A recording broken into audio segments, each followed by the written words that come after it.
On pense que par l'accumulation des solutions aux différents symptômes, on soigne quoi que ce soit.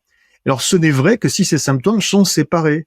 Mais s'ils ont une cause commune, si en réalité ces différents problèmes, si ce ne sont que différents symptômes du fait que vous avez un cancer généralisé, c'est-à-dire un dérèglement systémique de votre organisme, alors on ne soigne pas le cancer avec paracétamol plus pommade plus tisane.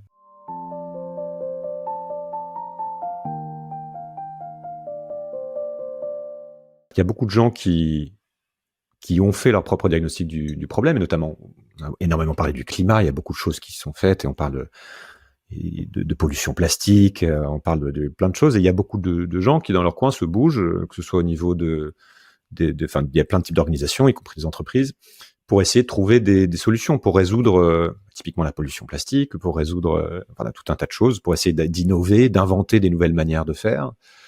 Toi, tu dis qu'en fait, c'est s'adresser aux symptômes, c'est essayer de soigner le symptôme, et que ça peut être potentiellement contre-productif. Je voudrais que tu développes cette idée pour qu'on puisse commencer à réfléchir à ok, est-ce que quelqu'un qui est en train d'essayer de s'attaquer à un problème de manière très concrète, en levant des fonds, en investissant, etc., se plante? Est-ce qu'il faut pas le faire? Est-ce que est-ce que c'est contre-productif? Est-ce que tu peux... Non, alors contre-productif, ça dépend, mais effectivement, là, dans l'exemple que tu prends, c'est un peu un contre-pied. Si tu as de la pollution plastique ou autre, d'ailleurs, qui s'accumule à un endroit, ce n'est jamais contre-productif que de nettoyer. Voilà. Par contre, effectivement, si tu ne réussis pas à jouer sur le robinet, sur la source de la pollution, ben tu vas écoper toute ta vie, quoi. Tu vas essayer de lutter et au final, c'est vain, quoi. C'est une course ingagnable. Mais ça ne veut pas dire que c'est inutile. Donc moi, effectivement, ce que je dis, pour revenir à ça, pour la différence entre s'attaquer véritablement au problème ou s'attaquer uniquement aux symptômes de ce problème, ça c'est quelque chose qui est fondamental, que je développe plus là dans les confs. Donc ceux qui me connaissent pas encore, allez voir la vidéo d'une de mes confs, récente si possible, et puis pour qu'elle soit à jour, et puis vous verrez ce que je raconte à cet endroit-là. Mais globalement, quand même, j'explique le concept. Nous avons effectivement aujourd'hui un problème de dépassement des limites planétaires, qui est multidimensionnel. Attention, hein, je précise aussi que les limites planétaires, contrairement à ce que certains pensent, ce n'est pas de la systémique. C'est multisilo, c'est multidimensionnel, mais c'est toujours pas de la systémique, hein, parce que beaucoup de gens sont aujourd'hui là-dedans, disent nous on fait de la systémique parce qu'on est multidimensionnel dans notre approche. Oui, mais c'est pas de la systémique. Ce qui est systémique est nécessairement multidimensionnel, mais le contraire n'est pas vrai. Bref, mais globalement, on a des limites planétaires qui sont dépassées à tous les niveaux, que ce soit au niveau du climat, au niveau des sols, du cycle de l'eau, du cycle des nutriments, ce qu'on appelle les cycles biogéochimiques notamment. On a des pollutions qui explosent, etc. Et donc, à tous ces niveaux-là, toutes ces choses-là et toutes les choses que j'ai déjà vaguement évoquées juste avant, ce sont effectivement des symptômes du fait que notre civilisation, comme je disais, est une machine qui convertit la nature en déchets. On prend trop et trop vite. On transforme, on détruit trop et trop vite, et on génère des déchets et des pollutions trop et trop vite. Souvent, je prends comme exemple la chose suivante. Parmi les déchets et les pollutions, ils sont de trois natures. Enfin, il y a trois types de choses. Il y a des gaz, des liquides, et puis des solides. Et parmi les gaz, on a des gaz qui détraquent le climat, qui sont des gaz à effet de serre. Et le changement climatique n'est qu'un des multiples symptômes de ce problème-là. Et c'est pareil pour tout le reste. Ce sont des symptômes. Bon, et alors là, pourquoi c'est très différent, effectivement, de s'attaquer aux différents symptômes ou de s'attaquer à la maladie? En fait, c'est pas la même chose. C'est que donc là c'est pareil, hein, confère mes confs, mais je vais quand même utiliser cette métaphore que j'utilise régulièrement. Je fais une métaphore qui est pas très glorieuse, hein, mais qui est relativement claire. Imaginons que vous ayez des maux de crâne, imaginons que vous ayez des problèmes de peau, imaginons que vous ayez des problèmes de digestion également. Bon, mais si vous avez envie de traiter ces différents problèmes en tant que problème, il y a une très bonne nouvelle, c'est qu'il y a des solutions. Donc pour les maux de crâne, il y a du paracétamol. Pour les problèmes de peau, il y a de la pommade. Pour les problèmes de ventre, il y a une tisane. Et donc vous avez l'impression que vous avez des gens qui travaillent sur les différents problèmes et vous avez des gens qui sont capables de vous proposer différentes solutions. Voilà, il y a des gens qui ont travaillé sur le développement de cette pommade, par exemple pour les problèmes de peau. Vous êtes allé voir un spécialiste, un dermato, qui vous a dit ça, c'est la bonne solution pour votre problème. Et puis c'est pareil, dans l'autre silo, le silo ventre, vous êtes allé voir un gastro-entérologue qui vous a dit ça c'est une tisane spéciale qui a été mise au point par des gens spécialisés, c'est parfait pour vous. Bon voilà, donc on a des spécialisations extrêmement poussées et on pense que par l'accumulation des solutions aux différents symptômes, on soigne quoi que ce soit. Alors, ce n'est vrai que si ces symptômes sont séparés. Mais s'ils ont une cause commune, si en réalité ces différents problèmes, si ce ne sont que différents symptômes du fait que vous avez un cancer généralisé, c'est-à-dire un dérèglement systémique de votre organisme, alors on ne soigne pas le cancer avec paracétamol plus pommade plus tisane. Voilà ce que j'explique. Et aujourd'hui, on est précisément dans cette problématique-là. Donc, maintenant, une fois qu'on a dit tout ça, est-ce que c'est contre-productif de soigner de s'attaquer aux différents symptômes? Ben, ça dépend. En fait, en tant que tel, non. On va pas dire à des gens, bon, vous avez un cancer généralisé, mais surtout ne prenez pas de paracétamol pour vos maux de crâne ou mettez pas de crème sur votre peau pour les problèmes de peau.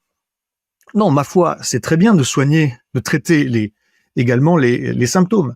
En l'occurrence, certains des symptômes dans notre situation à nous, pour sortir de la métaphore, sont des symptômes qui sont gravissimes, qui vont nous tuer à eux tout seuls. Le changement climatique est un symptôme mortel.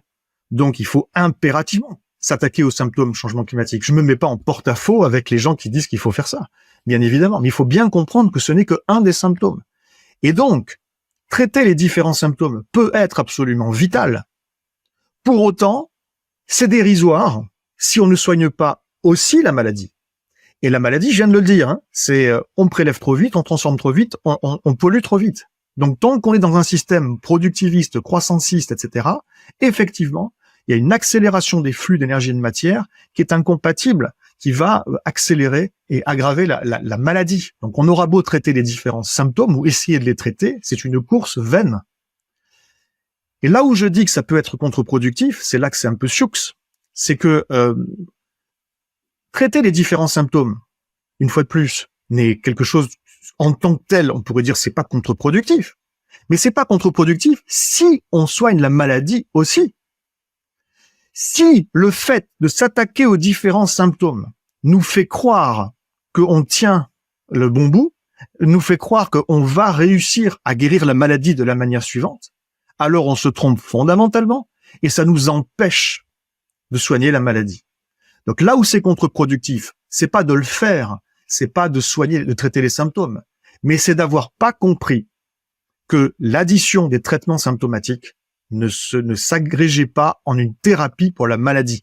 C'est le fait de ne pas avoir compris qu'on ne résoudrait rien simplement en traitant les symptômes. Tant qu'on l'a pas compris, eh ben, c'est contre-productif puisque ça nous empêche de faire ce qu'il faudrait faire. Voilà. Et aujourd'hui, effectivement, je vois dans la somme de toutes les meilleures idées qui circulent sur ce qu'il faut faire pour traiter les différents symptômes, donc issus des plus grands spécialistes, je vois l'ensemble de tout ça comme une forme de maladaptation. À court terme, c'est mieux, puisque ça permet de soulager certains symptômes à certains égards, mais à plus long terme, non seulement c'est vain, mais en plus ça nous aura empêché de traiter, de changer véritablement ce qui doit être changé, en tout cas au moins de le comprendre. Je dis pas que ce serait facile à faire, mais au moins de comprendre qu'il faudrait faire ça. Ça nous aveugle. On s'imagine qu'on va réussir à résoudre, ou en tout cas à bien soulager les problèmes avec ce dont on dispose comme outil. Juste avant que tu reprennes la parole, tu vois, j'entends souvent dire les choses suivantes, mais les problèmes, on les connaît, les problèmes. Et on les a compris, les problèmes. Et les solutions, finalement, bon, on les a peut-être pas toutes, mais on sait ce qu'il faut faire. C'est bon, on sait ce qu'il faut faire. Donc c'est bon, ben tout est clair alors. C'est formidable. Et donc il suffirait de faire tout ça pour que ça résolve le problème. Mais le problème, c'est que c'est faux.